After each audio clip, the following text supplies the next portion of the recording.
আমাদের দাবি না আদায় হওয়া পর্যন্ত আমরা এই মাঠ ছাড়বো না। এতদিন জানতাম যে পুলিশ হচ্ছে আমাদের জনগণের বন্ধু, কিন্তু না দেখে এখন আমাদের বিরোধিতা করছে কেন?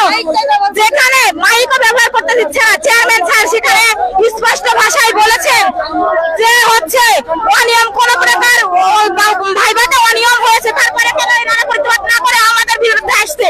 আপনারা আমরা এই পুলিশ প্রশাসনকে তীব্র নিন্দা জানাই এবং আপনারা মিডিয়ার মাধ্যমে ছড়িয়ে দেন আমাদের ন্যায্য দাবি নিয়ে যেন আমরা ঘরে ফিরতে পারি।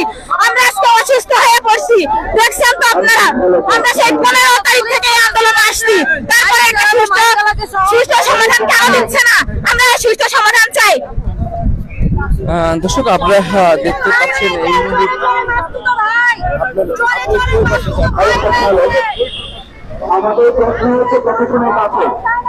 দর্শক আমরা আপনাদেরকে দেখানোর চেষ্টা করছি আজকে 18তম যে শিক্ষক নিবন্ধন পরীক্ষা লিখিত পরীক্ষা যারা হয়েছে সেই সকল প্রার্থীরা তাদের সনদের দাবিতে এনটিআরসি যে কার্যালয়ে তারা সামনে অবস্থান নিয়ে বিক্ষোভ করছে।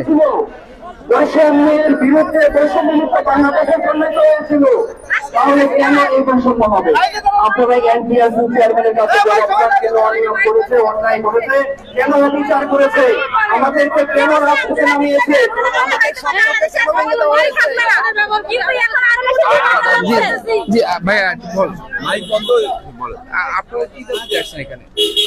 আমরা 18তম শিক্ষক নিবন্ধন পরীক্ষায় প্রিলি এবং লিখিত পাশ করার পরে আমাদের অবৈধভাবে ভাই ফেল করানো হয়েছে। আইন বহির্ভূতভাবে আমাদের ভাই অকৃতকার্য করে আমাদেরকে সনদ থেকে বঞ্চিত করা হয়েছে। যার দাবিতে আমরা এসেছি, আমাদের দাবি অবৈধ আমাদের ভাই যে বঞ্চিত করা হয় সেই বঞ্চিত থেকে আমাদের মুক্তি দিয়ে, আমাদের যে জুলুম করে জুলুম থেকে আমাদের মুক্তি দিয়ে আমাদের সনদ দিক, আমরা যাতে আবেদন করতে পারি। আমাদের যে গণবিজ্ঞপ্তি দিয়ে সেই গণবিজ্ঞপ্তিতে আবেদন করতে পারি, সেই মনে আমাদেরকে সনদ দেওয়া হোক। ধন্যবাদ। দর্শক আমরা আরো যারা রয়েছে তাদের সঙ্গে কথা বলবো, জানার চেষ্টা করবো। ভাইয়া আপনারা 15 দিন ধরে এখানে অবস্থান করছেন, আপনাদের দাবিগুলো কি কি? আমাদের মূল দাবি হচ্ছে, আমাদের দাবিটা হচ্ছে এক দফা। আমাদের দাবি আমাদের সনদ দিয়ে দেও। আমাদের সনদটা যে দিচ্ছে, এখানে এই সনদটা দেওয়া হয়েছে এটা শুধু রিটেন পরীক্ষার উপর ভিত্তি করে সনদ দেওয়া হয়েছে। এখানে ভাইবার উপরে কোনো নাম্বার নাই।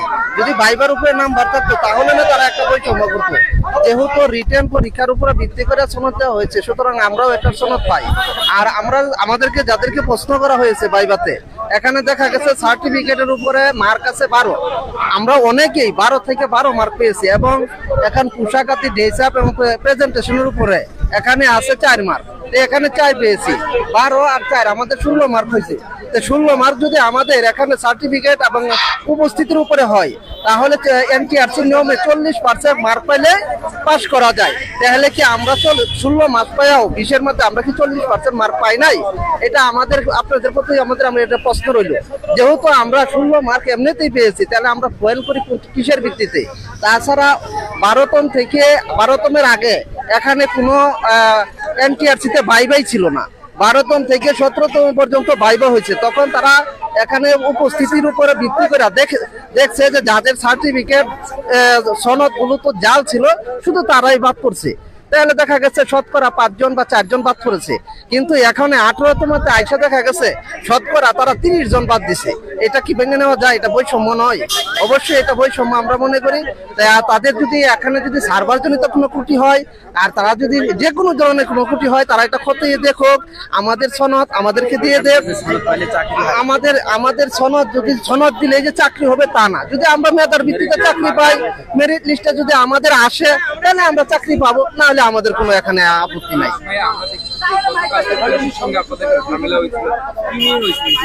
না, বিষয়টা হইতেছে আমরা যে এখানে শান্তিপূর্ণ ভাবে অবস্থান করতেছি, প্রশাসন এটা তারা কোন দৃষ্টিতে নিতেছে এটা আমরা বুঝতেছি না।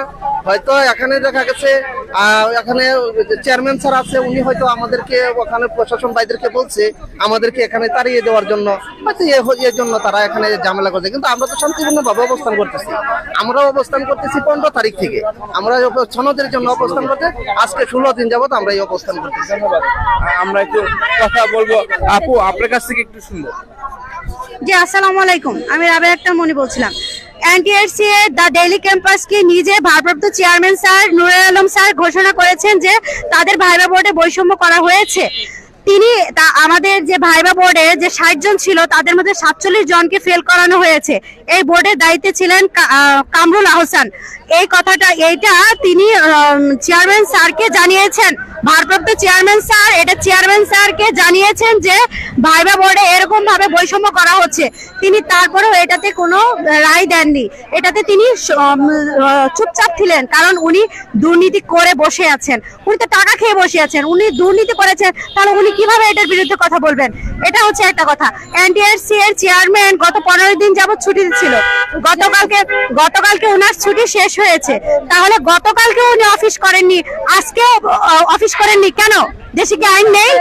আমরা কি রাস্তায় দাঁড়িয়ে থাকবো? আমরা আজকে 15 তারিখ থেকে আমাদের লাগাতার আন্দোলন চলছে। আমার বাড়ি তো ময়মনসিংহে, আমি ময়মনসিংহ থেকে রেগুলার আসছি, আমাদের আন্দোলনের 64 জেলা থেকে আমরা রেগুলার আসছি। আমাদের বাড়ি তো ঢাকা না। উনি তো নিজে এসি রুমে বসে থেকে টাকার পাহাড়ে, কালো টাকার পাহাড়ে আরাম করে এসি রুমে ঘুমাচ্ছে, আমরা তো রাজপথে আছি। আমাদের এখানে আসা যাওয়া আমাদের এখন পর্যন্ত দেখা যাচ্ছে 12-15 হাজার টাকার উপরে খরচ হয়ে গিয়েছে। কোথা থেকে আসে? আমরা কি উচ্চবিত্ত কালো টাকার পাহাড় গড়ে নিয়েছি যে সে টাকা ভাঙবো আর খাবো? না, আমাদের রক্তের কামাই, আমাদের টাকাটা হালাল করে আনতে হয়। পুলিশকে কেন নির্দেশ দেওয়া হচ্ছে আমাদের মাইক বন্ধ করার জন্য? এই জন্য কি ন্যায় নীতি? ন্যায় নীতি কোথায় দেশে?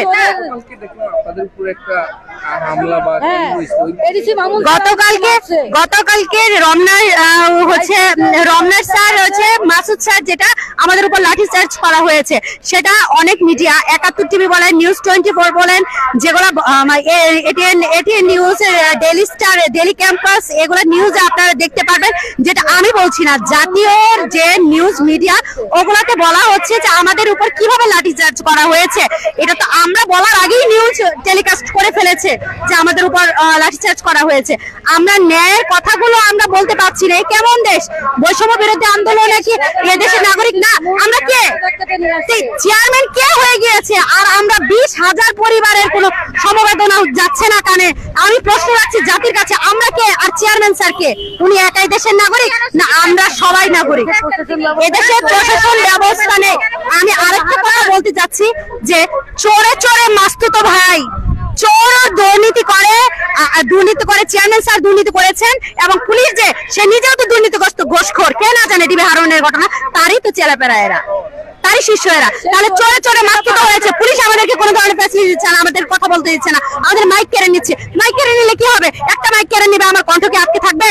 না, আমার মাইকে কিছু নেই, আমার সুর হচ্ছে, আমার সুর বানানোর কৌশলে আমার কণ্ঠে বিদ্রোহের কণ্ঠ আসবে, কারণ পেটের লাঠিটা আমার পেটে লেগেছে, এনটিআরসি এর চেয়ারম্যানের লাগেনি। আমার পেটের কথা আমি বুঝতেছি, আমি না খেয়ে এখানে আন্দোলন করছি। এই যে দেখুন বৃষ্টি হচ্ছে, বৃষ্টির মাঝে আমরা আন্দোলনে আছি। এটা কি দেশের মানুষ দেখবে না আমরা কি বলছি?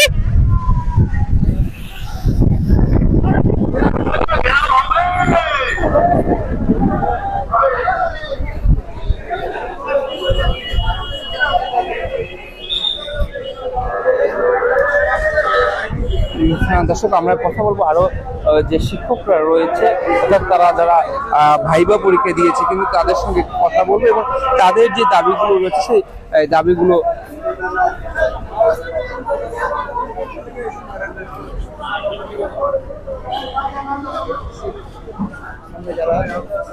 যারা আন্দোলন করছিলেন তারা আসলে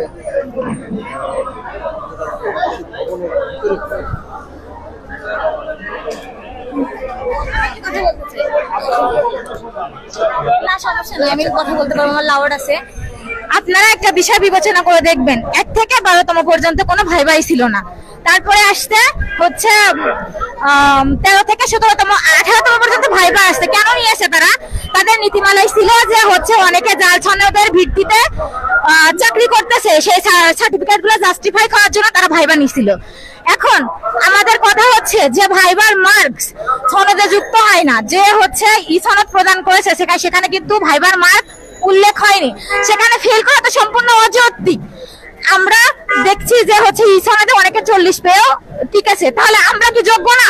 আমাদের তো 40% পেয়েই তো আমরা এখানে টিকছি।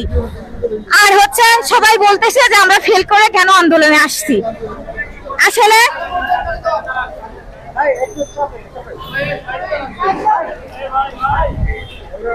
অন্যান্য চাকরির পরীক্ষা এবং এনটিআরসি চাকরি পরীক্ষা সম্পূর্ণ আলাদা। এখানে ভাইবার মার্ক যুক্ত হয় না। অন্যান্য চাকরিতে ভাইবার মার্ক যুক্ত হয়ে রিটার্ন মার্কে যুক্ত হয়ে চাকরি হয়।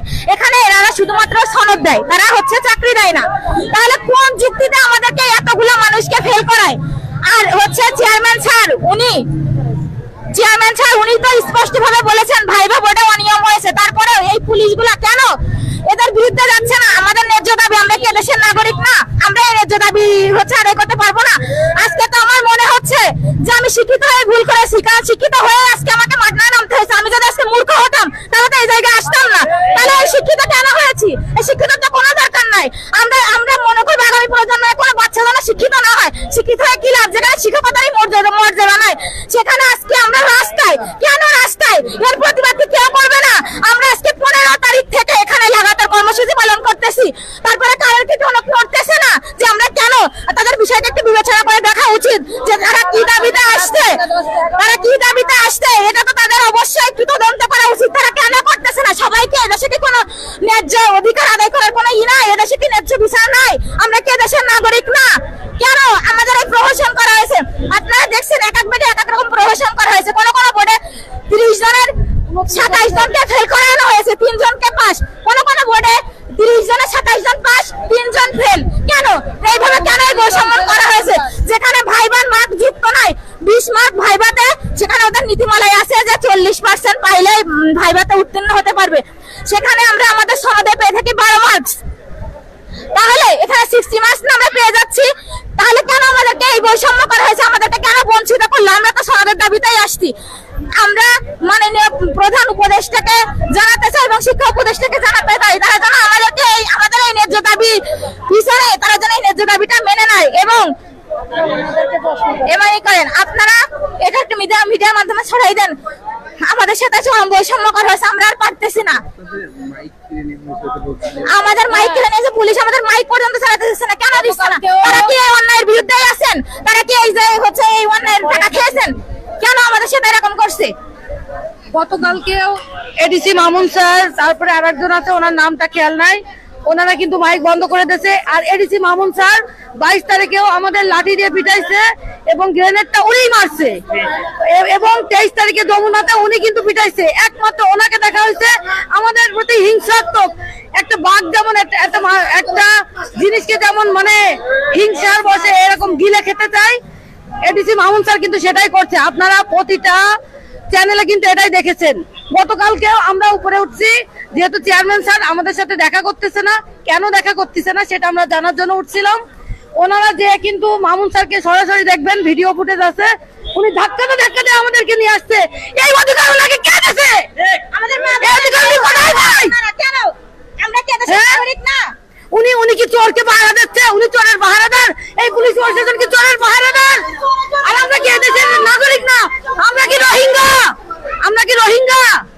আমাদের কোনো অধিকার নাই? উনারা যারা দুর্নীতি করতেছে তাদের কিছু বলতেছে না, তাদের একদম প্রোটেক্ট দিয়ে রাখছে। আর আমাদেরকে মানে এখানে আমরা আসতেও পারবো না, বসতেও পারবো না। সামান্য শান্তিপূর্ণ কর্মসূচি পালন করতেছি, সেখানে মাইক বন্ধ করে দিচ্ছে এবং যে হুমকি দিচ্ছে মাইক আলাদের মাইক সহ অ্যারেস্ট করে নিয়ে যাবে। এটা কোন আইন? হ্যাঁ, কোন আইন এটা?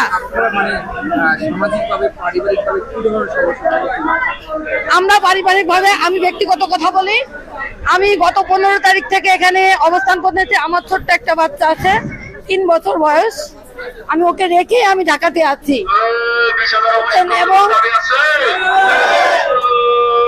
এবং বাসা থেকে বলতেছে তাদের মান সম্মান নষ্ট হয়ে যাচ্ছে এবং আমাদের টাকাও দিতে চাচ্ছে না। এরকম একটা বিষয়। আমরা খুব কষ্ট করে আমরা সকাল 8টা থেকে রাত 9টা, 10টা, 11টা পর্যন্ত না খেয়ে কিন্তু এখানে থাকি। তারপরে পুলিশ প্রশাসন আমাদের সাথে যথেষ্ট অন্যায় শুরু করে।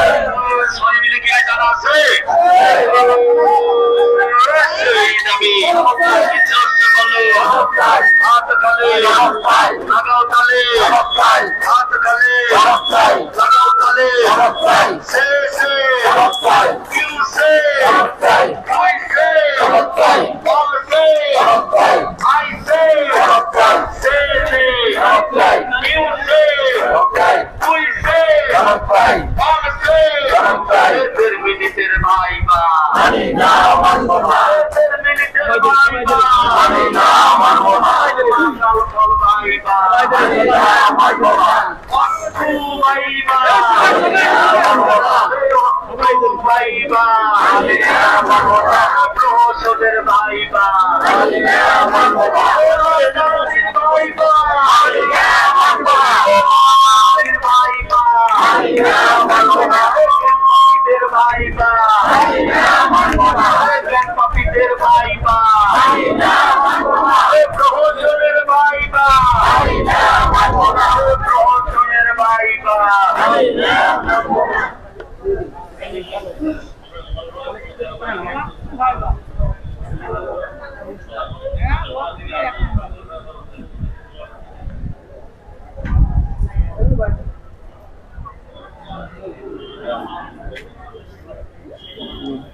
ভাইয়া আপনার কাছ থেকে একটু শুনবো আপনারা কি দাবিতে আসছেন এবং আপনাদের দাবির যৌক্তিকতা এবং আপনাদের বর্তমানে সামাজিক এবং পারিবারিক কি সমস্যার মধ্যে রয়েছে।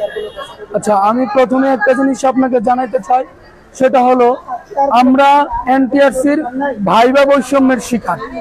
ভাইবা বৈষম্যের শিকার এই কথা এজন্য বলবো, এনটিআরসির নীতিমালায় 40% নাম্বার কাউন্ট করতে পারলে সে পাস হয়ে যায়।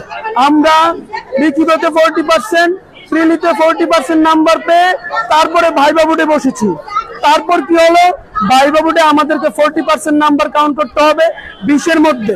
20-এর মধ্যে 40% নাম্বার হয় 8, আমার যেখানে আমাদের সার্টিফিকেটে আছে 12, সার্টিফিকেটে 12, এবং যদি কেউ অ্যাটেন্ডেন্স দেয় তাহলে সেই ক্ষেত্রে তাকে 4 দেওয়া হয়। তাহলে 12 আর 4 হলো 16, 16-এর ভিতরে তাহলে 40% নাম্বার অলরেডি কাউন্ট হয়ে যায়। তাহলে আমার প্রশ্ন হলো, কেন আমি ভাইভাতে বৈষম্যের শিকার হব? আমি আমাকে নিজেকে আমি ফেল দাবি করব না, কখনো আমি অন্যজনের মতো বলবো না যে আমি ফেল করেছি, আমি ফেল করা প্রার্থী। আমি ফেল করা প্রার্থী নই, আমি ভাই বৈষম্যের শিকার। আমি ভাই বৈষম্যের শিকার, যেখানে আমি 40% নাম্বার কাউন্ট করে আমাকে পাস দেখানো হয়নি। আজকে আমাদের এই 20,000-21,000 পরিবার, আজকে আমরা আমাদের বাবা মা ভাই বোনদের সামনে যেতে পারছি না চোখে লজ্জার কারণে। আমাদের ঈদটা আজকে ভালো যায়নি, যেখানে আমাদের আনন্দের সাথে থাকার কথা ছিল সেখানে আজকে আমাদের ঈদটা আমরা ভালো করে কাটাতে পারিনি। আজকে আমাদেরকে রাস্তায় রাস্তায় ঘুরতে হচ্ছে 15 দিন যাবত। আজকে এনটিআরসির চেয়ারম্যান 15 দিন যাবত স্যার আমাদেরকে একা ফেলে রেখে, স্যার আমাদেরকে না দিয়ে দিক নির্দেশনা না দিয়ে স্যার ছুটিতে চলে গেছেন। এটা কি কোনো গণতান্ত্রিক দেশের কোন গণতান্ত্রিক আইন হইতে পারে? এটা আমাদের জাতির কাছে আমাদের প্রশ্ন, শুধু একজন না, পুরো জাতিকে আমরা এই প্রশ্নটা করতে চাই। আজকে কিভাবে একটা এত বড় দায়িত্বশীল জায়গা থেকে তিনি আমাদেরকে একা ফেলে রেখে কোনো দিক নির্দেশনা না দিয়ে 15 দিন যাবত তিনি অন্য জায়গায় চলে যেতে পারেন তার অফিস ছেড়ে। এবং আরেকটা জিনিস আমি স্পষ্ট বলতে চাই ভাই, যে জিনিসটা আপনারা অলরেডি এখন পর্যন্ত দেখছেন, বিভিন্ন মিডিয়াতে অলরেডি প্রচার হয়ে গেছে এবং বিভিন্ন জায়গায় এটা নিয়ে বলা বলি হচ্ছে।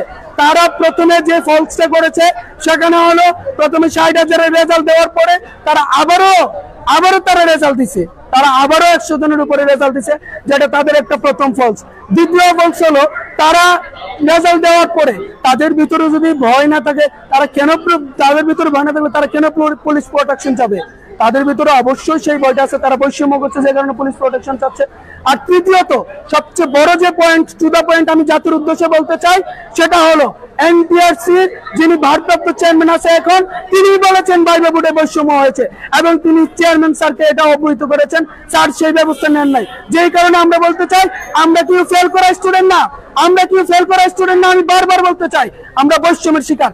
আপনাদের সাংবাদিক ভাইদের উদ্দেশ্যে আমি একটা কথা বলতে চাই, আপনারা আপনাদের সবার জায়গা থেকে এই প্রতিবাদটা করবেন, কোথাও এই কথা লিখবেন না ভাই। আপনাদের কাছে আমি হাত জোর করে বলতে চাই, আমরা ফেল করা স্টুডেন্ট না, আমাদের এই দাবি একটা হয়ে গেল, আপনারা লিখবেন আমরা ভাই বৈষম্যের শিকার, আমরা ভাই বৈষম্যের শিকার। এটা আমরা স্পষ্ট করেছি, যেখানে আমরা 40% নাম্বার কাউন্ট করেছি।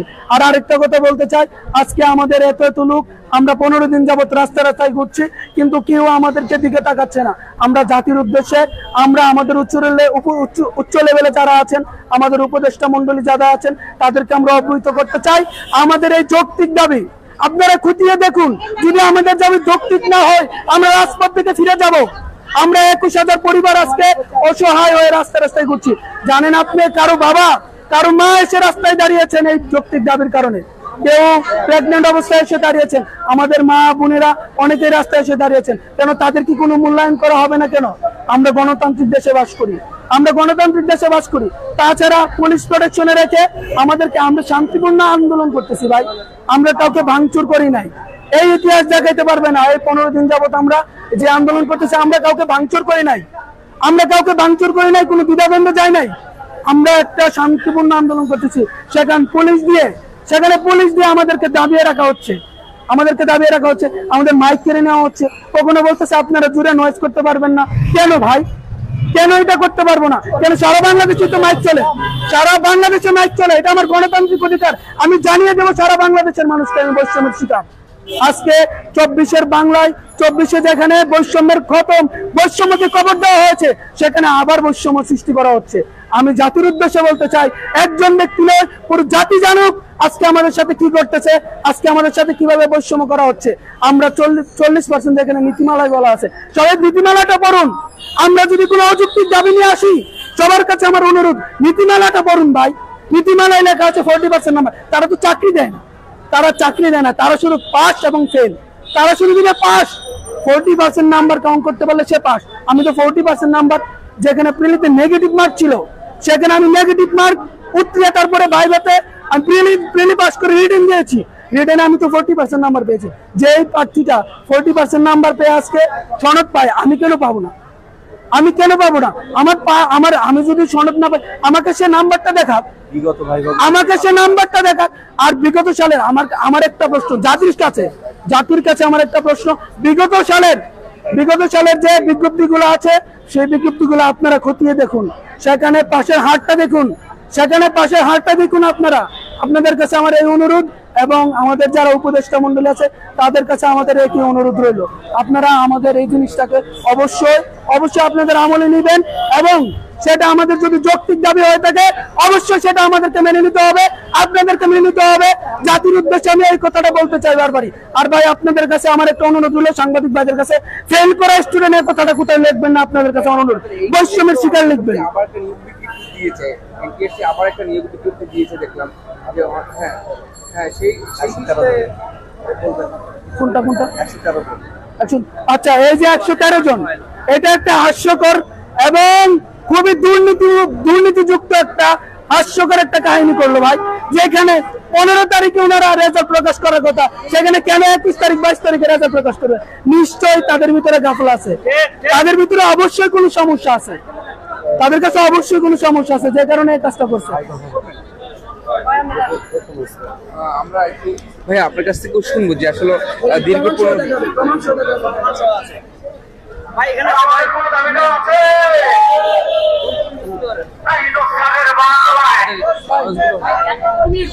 অনেক মানুষ দেখতেছে।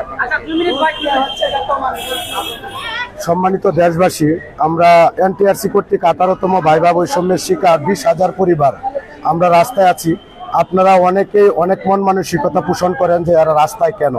দেখেন আমরা রাস্তায় কেন, কিসের দাবিতে আমরা রাস্তায়। আমরা যখন 2023 সালে এনটিআরসির অষ্টাদশ শিক্ষক নিবন্ধন পরীক্ষার সার্কুলার দেয়, তখন প্রায় 19 লাখ স্টুডেন্ট সেটাই অ্যাপ্লাই করে, 13.5 লক্ষ স্টুডেন্ট রিটেন প্রিলি পরীক্ষায় অংশগ্রহণ করে, সেখান থেকে 4.5 লক্ষ স্টুডেন্ট রিটেন পর্যন্ত আসে। রিটেন পর্যন্ত এসে 83,000 স্টুডেন্ট ভাইভা পর্যন্ত আসে। এই যে এটা একটা গ্যাজেট, এই গ্যাজেটে এই যে দেখেন ধারায় লেখা আছে 40% মার্কের ভিত্তিতে। এনটিআরসির নিজস্ব গ্যাজেটের নীতিমালা হলো 40% মার্কের ভিত্তিতে একটি স্টুডেন্ট উত্তীর্ণ হয়। সেখানে আমি পিলিতে 40 পেয়েছি বিদায় আমি ভাইভাতে এসেছি, ভাইভাতে আমি রিটেন এসেছি, রিটেন থেকে ভাইভা এসেছি। এরপরে নিয়োগ প্রক্রিয়া, এই যে আপনারা দেখেন এটা হলো সার্কুলার, নিয়োগ সার্কুলার। এই নিয়োগ সার্কুলারের মধ্যে এনটিআরসির নীতিমালা হলো যে ভাইভা নম্বর 20, এই যে দেখেন ভাইভা নম্বর 20, এই ভাইভা নম্বর 20-এর মধ্যে এখানে তাদের সার্কুলারে উল্লেখ আছে যে সনদের যাচাই বাছাই 12 নাম্বার, অর্থাৎ একটা স্টুডেন্টের যদি ফার্স্ট ক্লাস ফার্স্ট রেজাল্ট থাকে তাহলে সে সনদ থেকে 12 পায়। তাহলে এখন আপনাদের কাছে প্রশ্ন যে 20 নাম্বারের 40% কত? 8। যেখানে 20 নম্বরে 40% 8 হয়, সেখানে আমি আমার সনদ দিয়ে 12 পেয়ে থাকি। এরপরে অ্যাটেন্ডেন্স আর 8 নাম্বার হলো প্রশ্ন। এই যে দেখেন 8 নম্বর প্রশ্ন, 8 নম্বর প্রশ্নের মধ্যে উপস্থিতি আছে, অ্যাটেন্ডেন্স আছে, কোয়েশ্চেন আছে। সেখানে একটা স্টুডেন্ট 8 এর মধ্যে যদি 3 পায় তাহলে সে পাস। এখন আপনারা আপনাদের যুক্তি দিয়ে বুঝেন। 8 নম্বরের মধ্যে অ্যাটেন্ডেন্স 2, এরপরে অ্যাটেন্ডেন্স 2, এরপরে ড্রেস কোড 2, 4 আর এক্সপার্টের নাম্বার 4। 4 নাম্বারের মধ্যে সালাম দেওয়া, ভদ্রভাবে ভিতরে ঢোকা, 1-2টা কোয়েশ্চেনের আনসার করা, এগুলা হয়ে থাকে। আপনারা শুনে আশ্চর্য হবেন যে এনটিআরসির ভাইভা অন্যান্য চাকরির ভাইবার মতো নয়। এনটিআরসির ভাইভা মূলত কাগজপত্র যাচাই বাছাই করার জন্য ভাইভা। এটা একটা জাস্ট ফর্মালিটি যে কাগজপত্র ঠিক আছে কিনা। আমরা শুধু শুধু রাস্তায় আসি নাই। বিগত 1 থেকে 17টা সার্কুলার নিবন্ধন নিয়োগ হয়েছে, যারা রিটার্ন ভাইভা পর্যন্ত এসেছে এবং যাদের সনদপত্র ঠিক আছে তাদের সবাইকে সনদ দেওয়া হয়েছে এবং মেরিট লিস্টের ভিত্তিতে চাকরি হয়েছে। আরেকটা জিনিস আপনারা আশ্চর্য হবেন যে এই এনটিআরসি সনদ দেয়, সে কিন্তু চাকরি দেয় না। আর যে সে সনদটা দিয়েছে সেই সনদটা আপনার রিটার্ন মার্কের ভিত্তিতে দিয়েছে। আপনাদেরকে আমি একটু সনদটা দেখাইলে বুঝতে পারবেন। এই যে এটা একটা এই এনটিআরসি আমাদের 18তম যে সনদটা দিয়েছে, দেখেন যারা 40 মার্ক পেয়েছে তাদেরকেও এনটিআরসি সনদ দিয়েছে। আমরাও 40-এর উপরে এবং অনেক বেশি প্রত্যাশী, এই জন্যই তো আমরা কনফিডেন্সের সাথে আসছি যে যারা 40 পেয়ে রিটার্ন পাস করছে তাদেরকে যদি এনটিআরসি সনদ দেয়, ভাইবা নাম্বার কাউন্ট না করে, যে সনদে ভাইবা নাম্বার উল্লেখ নেই, ভাইবা নাম্বার কোনো প্রভাব ফেলে না, তাহলে সেই ভাইবার এই 3 নাম্বারের অজুহাত দেখে একটা স্টুডেন্টকে কিভাবে তারা বাদ দেয়। আর একটা জিনিস শুনেন, আমরা এসএসসি পাস করেছি, সব সাবজেক্টে অনার্স মাস্টার্স করেছি, বিভিন্ন চাকরি পরীক্ষায় ভাইভা ফেস করেছি, কোনো দলকে আমরা আন্দোলন করি নাই। তাহলে এখানে কেন আন্দোলন করে? আপনাদের কি প্রশ্ন জাগে না? এখানে আন্দোলনের বিষয় হলো যে এই ভাইভাটা জাস্ট ফর্মালিটিস, জাস্ট সার্টিফিকেট যাচাই বাছাইয়ের ভাইভা। এখানে আমার সার্টিফিকেটে আমি 8-এর মধ্যে 12 পাই। আর যদি আলাদাভাবে বন্টন করা হয় এনটিআরসি নীতিমালা অনুযায়ী, সেখানে 8-এর মধ্যে আমি অবভিয়াসলি 4-5 পাই, যেখানে 3 পেলেই পাস। তাহলে আমাকে কেন বাদ দেওয়া হলো? এই 20,000 পরিবারকে কেন বাদ দেওয়া হলো? আমরা যেটা জানতে পেরেছি, এখানে ডক্টর দীপুমণি যখন শিক্ষামন্ত্রী ছিল, তার একটা সিন্ডিকেট এখানে কাজ করে। সেই সিন্ডিকেট চাচ্ছে 20,000 স্টুডেন্ট, 20,000 গ্রাজুয়েট এবং 20,000 পরিবারকে একটা সরকারের বিপরীত পাশে এসে দাঁড় করাইতে। এবং নৌমূর্তি ডক্টর শাহজাহান খানের আপন ভাগ্নি দিনা পারভিন তার বোর্ডে গণহারে ফেল করেছে। এটা কেমন ভাইবা বোর্ড যে ভাইবা বোর্ডে 30 জনের মধ্যে 29 জন ফেল করে, আবার কিছু কিছু ভাইবা বোর্ডে 30 জনের মধ্যে 28 জন 27 জন ফেল করে। এই ছেলেরা এই 4 নাম্বার 3 নাম্বারের জন্য 8 নাম্বারের ভাইবা বোর্ডে এসে তাদের সারা জীবনের অর্জন একটা ধুলিস্যাৎ করে দিয়ে স্বপ্ন ভঙ্গ করে এই এনটিআরসি কি জানাতে চায়?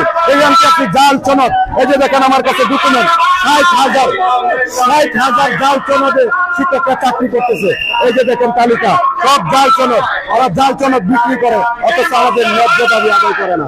আমরা মিডিয়ার মাধ্যমে জানাতে চাই, আপনারা আমাদের ন্যায্য অধিকার ফিরিয়ে দিন, আমাদের সনদ দিন, আমরা মেরিট লিস্টের ভিত্তিতে আমরা চাকরি নিশ্চিত করব। আপনারা আমাদের সহযোগিতা করবেন এবং শিক্ষা উপদেষ্টা এবং প্রধান উপদেষ্টা পর্যন্ত আমাদের দাবিগুলো পৌঁছে দিবেন।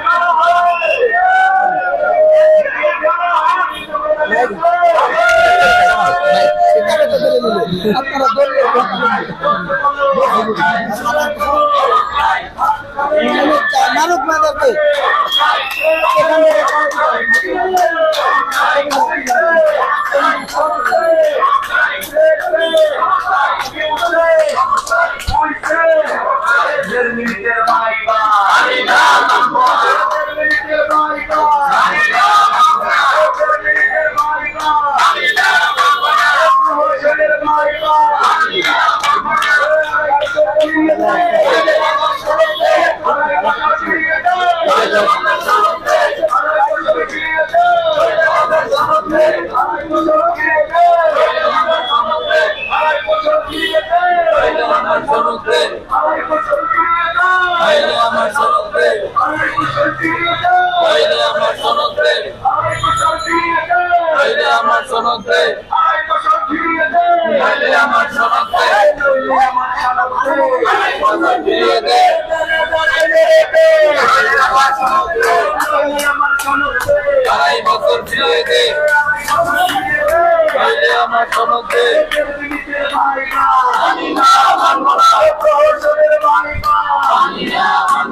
দেওয়া হচ্ছে।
Gracias.